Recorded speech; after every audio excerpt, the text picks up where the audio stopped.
Okay, upon further inspection on our BMR190, we took the cover off the right side where the clutch basket is at to investigate what went wrong with kickstarting. Well, first of all, the kickstart is not the recommended way to start these. I should have left the electric start on. They talk about that online. But anyway, we took the side cover off and drained the oil. And should I go on that side, Josh? And tilt the drain pan this way. Yeah, there you go, right there. And you can see right here in the middle, the little trough, you got some pretty big metal pieces. I'm not going to say they're shavings. They're shavings all suspended in the oil. But I've got big chunks of metal in the drip pan. So I think the builder knew after the first oil change that something was not right with that, and filled it back with oil and sold it before it grenaded, and I happened to be the lucky guy. So anyway, here's the kickstart. You can see it meshes kind of close. It's off a little bit, and I don't think the shavings came from there, but the end play on this is out of spec. It has too much movement left and right, up and down, and it's not engaging with this gear here, which is the gear that connects to the internals, which if you rotate the rear wheel, this gear, you can see the pulley that it attaches to is warped or bent, or something's not right. It shouldn't be doing that. So it's not allowing this to engage properly when trying to kickstart this engine.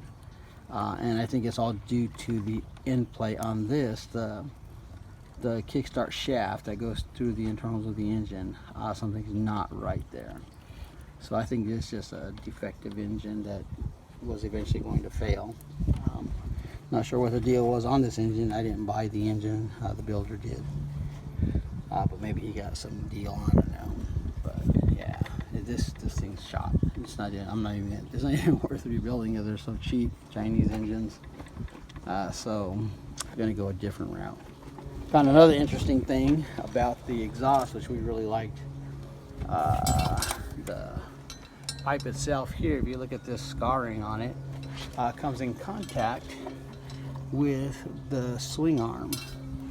Let me see here. If I hold this like that, you can see pretty much where those two hit. So every time the swing arm rebounds, it rubs on the exhaust.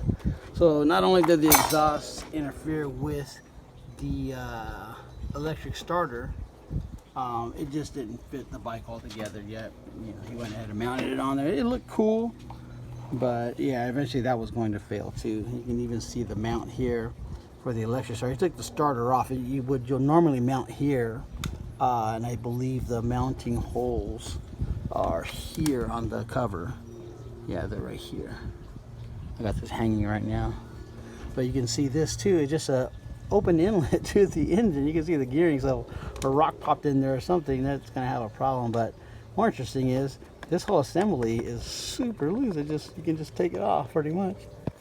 I think it's relative to everything else that was happening to the bike, everything was just falling off after the few laps that we did when we first got the bike. But yeah, this thing is just shaking itself apart. So yeah, blown engine, guys, no good coming out. So we're gonna look at some options. Daytona 1.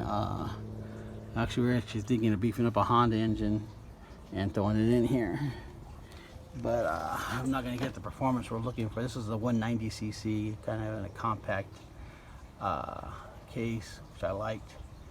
But yeah, just one of those things, man. You can put a tuxedo on a piece of shit and it's still gonna be a piece of shit.